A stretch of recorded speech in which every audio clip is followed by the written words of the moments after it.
The searing sands of Geonosis glowed a furious red under two unforgiving suns.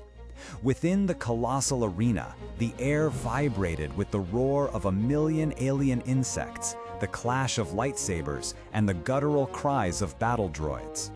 Surrounded, outnumbered, and on the brink of annihilation, the Jedi Order, cornered like never before, fought not for victory, but for survival.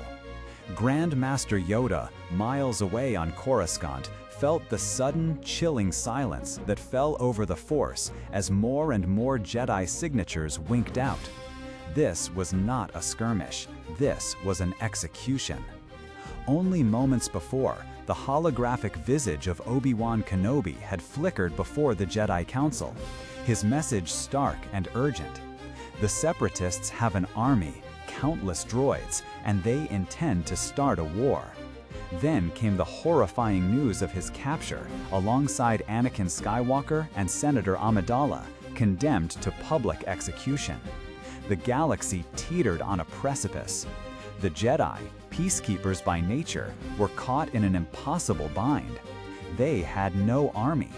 The Republic, for a millennium, had maintained peace through diplomacy and the moral authority of the Jedi, not military might. But diplomacy had failed. The discovery of a massive clone army on Kamino, ordered years ago under mysterious circumstances for the Republic, presented a solution as unsettling as it was opportune.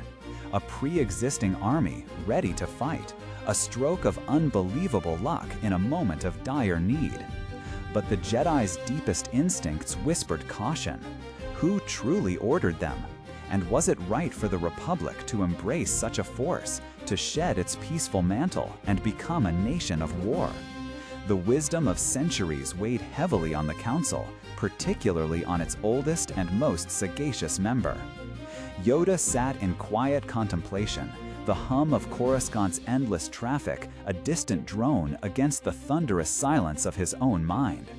He had foreseen shadows gathering, a growing imbalance in the Force, but even he could not have fully grasped the scale of the impending darkness.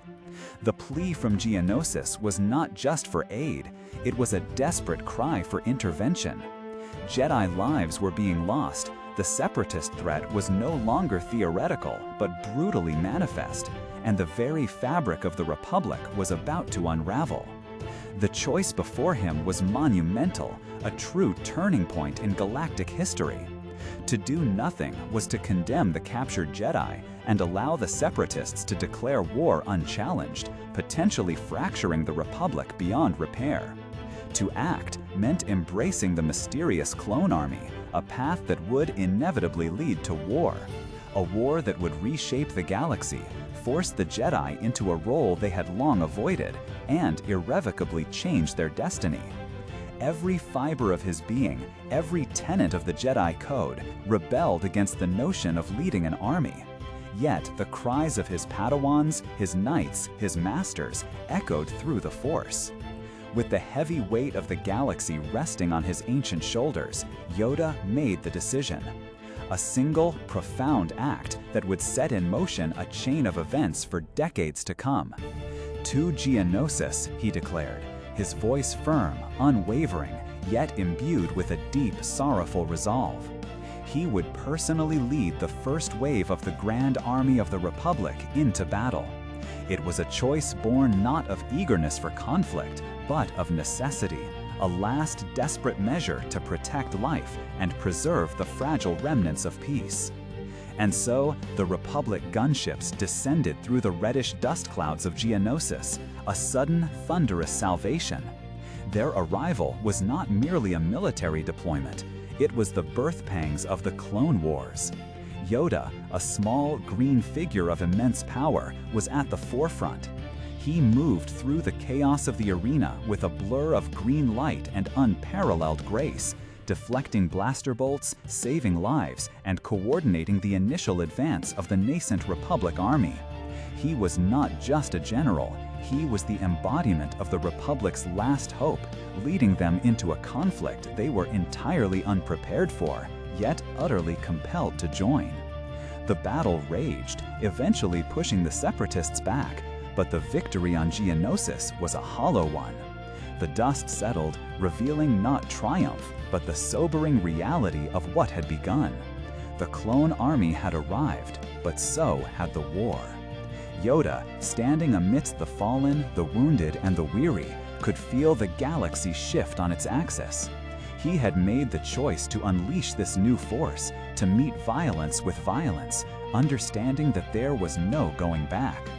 The immediate threat had been repelled, but the seeds of a far greater, more protracted conflict had been sown. He stood at the storm's eye, a beacon of wisdom and strength, bearing the immense burden of a decision that defied the very nature of his order. The Jedi were no longer just peacekeepers, they were generals. The Republic was no longer just a diplomatic body, it was a warring power. And Yoda, the Grand Master, had authorized it all, knowing that the price of this new reality would be paid in blood, in ideals, and in the very soul of the galaxy for generations to come. This single decision, born of desperation and courage, ignited a conflict that would rage for years, reshape the galaxy, and lead directly to the darkest chapters of galactic history. It was a choice that placed Yoda, the wise old master, firmly at the center of the unfolding storm, forever entwining his destiny with the fate of millions. What are your thoughts on this pivotal moment in galactic history? Do you believe Yoda and the Jedi Council truly had another viable option in that dire hour? Or was this difficult decision, however regrettable, a necessary evil? Share your perspectives and insights in the comments below.